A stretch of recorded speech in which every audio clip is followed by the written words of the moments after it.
पेठ वडगाव येथील नगरपालिकेच्या पाठीमागील बाजूस असणाऱ्या खाऊगल्ली येथे भेळ व्यावसायिक व इतर जणांना व्यवसायासाठी नगरपालिकेने 8 ते 10 वर्षांपूर्वी स्टॅम्प करून पर्यायी जागा दिली होती।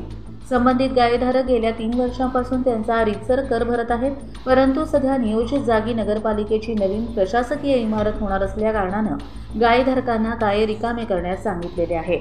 नवीन इमारतीत 14 गाळेधारकांना गाळे मिळावेत अशी मागणी या गाळेधारकांनी केलेली आहे।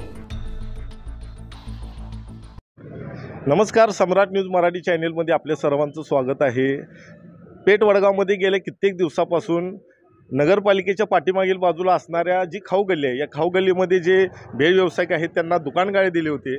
आज कुठं तर वडगाव शहरामध्ये जी नवीन प्रशासकीय इमारत होत आहे त्या अनुषंगाने या ठिकाणी जे गाळेधारक आहेत त्यांना गाळे रिकामी करण्यासाठी सांगितलेले आहेत। आपल्यासोबत या ठिकाणी असणारे गाळेधारक आहेत। काय सांगाल तुम्ही की नगरपालिका प्रशासनाने आपल्याला दुकान गाळे रिकामी करण्यासाठी सांगितलेले आहेत, काय सांगाल? आम्ही सर 8-10 वर्षापासून इथं आम्ही व्यवसाय करतोय। आमची स्वतःची इथं डिपॉझिट आहे। आम्ही 3 वर्ष झालं कर भरतोय आणि आता तात्पुरत्या स्वरूपात आम्हाला प्रशासनाने इथनं गाळं मोकळं करायला सांगितलेले आहेत आणि आमची सोय चौकात केलेली आहे। आम्हाला प्रशासनानं सहकार्य आत्तापर्यंत भरपूर केलेलं आहे। आम्हाला त्यांच्या विरोधात काही आमचं म्हणणं नाही। प्रशासन जसं सांगेल तसं आम्ही इथनं गाळं रिकामं केलेलं आहे ते 4 दिवसात। फक्त प्रशासनाला एकच आमची विनंती आहे की आमचा 14 जणांचा रोजीरोटीचा प्रश्न निर्माण झालेला आहे। प्रशासनानं थोड्याच दिवसात आमची इथं पुनर्वसन करावं आम्हाला आहे। ह्या प्रशासनाच्या जी प्रशासकीय इमारत होणार आहे त्यामध्ये आमची सोय करण्यात यावी, आम्हाला गाळा मिळावा, आम्हाला 14 जणांनी मिळावा ही आमची अपेक्षा आहे।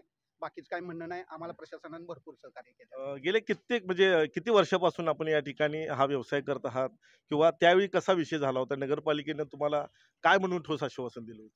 त्यावेळेला सर आम्हाला 50,000 डिपॉझिट भरून इथं नगरपालिकेनं आम्हाला तात्पुरत्या स्वरूपात गाळे दिलेले होते।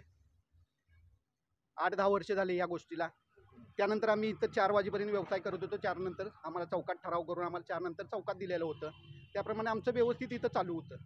पण प्रशासनानं आता 4 दिवसापूर्वी गाळे मोकळे करायला सांगितल्यात आणि ते आम्ही केलेलं आहे। एकंदरीत नगरपालिका प्रशासनाला तुम्ही व्यावसायिकांनी सहकार्य केलेलं आहे। तुम्ही स्वतः दुकान गाळे या ठिकाणी रिकामी करून त्यांना दिलेले आहेत। त्यानंतर आता ही त्यांची कर्मचारी येऊन या ठिकाणी शटर वगैरे काढलेले आहेत, पत्रे वगैरे काढलेले आहेत। तुम्ही एक व्यावसायिक आहात। गेल्या 15 वर्षापासून आपण या ठिकाणी 10 ते 15 वर्षापासून आपण व्यवसाय करत आहात। आता नगरपालिकेने तुम्हाला नगरपालिकेतील मुख्य चौकामध्ये तुमचे जे स्टॉल असतील किंवा जे गाड्या असतील त्या लावण्यासाठी त्यांनी व्यवस्था केलेली आहे, त्याबद्दल काय सांगाल? प्रशासनाने आम्हासनी चौकामध्ये परवानगी दिलेली आहे आणि काय प्रॉब्लेम नाही म्हणून सांगितलं आहे। फक्त एकच विनंती आहे की आमचा 14 जणांचा इथं प्रशासकीय इमारतीमध्ये विचार व्हावा आणि आम्हाला गाळे द्यावे। काय सांगाल आपण व्यावसायिक म्हणून, आपली काय प्रतिक्रिया? प्रशासनाने जे काही ही व्यवस्था म्हणजे जे काही चालू आहे ते योग्यच पद्धतीनं चालू आहे। आमची त्याला सहमती आहे। इथं जे काही बिल्डिंग होईल आणि इथंच आमचं पुन्हा एकदा पुनर्वसन व्हावं।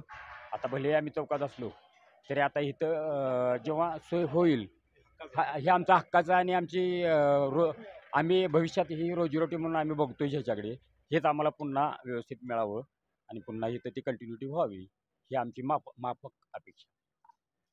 या संदर्भात नगरपालिकेचे प्रशासक तथा मुख्याधिकारी सुमित जाधव यांना व्यावसायिकांचे एक शिष्टमंडळ भेटलं होतं।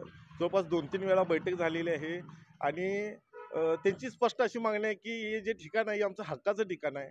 त्यांच्या उदरनिर्वाहाचा प्रश्न निर्माण झालेला आहे। येणाऱ्या काळात लवकरात लवकर त्यांना याच ठिकाणी दुकान गाळे अद्ययावतरित्या तयार करून द्यावेत अशी त्यांची रास्त मागणी आहे। सम्राट न्यूज मराठीसाठी जय कराडे, कोल्हापूर। याबाबत नगरपालिकेचे प्रशासक तथा मुख्याधिकारी सुमित जाधव यांच्यासोबत चर्चा केली असता त्यांनी असं सांगितलंय की सदर गाळेधारकांना हे गाळे तात्पुरत्या स्वरूपात दिले होते। कोणत्याही गाळेधारकांवर अन्याय होणार नाही। सध्या नगरपालिकेतील मुख्य चौकात सकाळपासून रात्री 10 पर्यंत हातगाड्या लावण्याची परवानगी देण्यात आली आहे। या प्रश्नाबाबत कोणत्याही गाळेधारकांवर अन्याय न होता न्याय देण्याची भूमिका स्पष्ट केली आहे।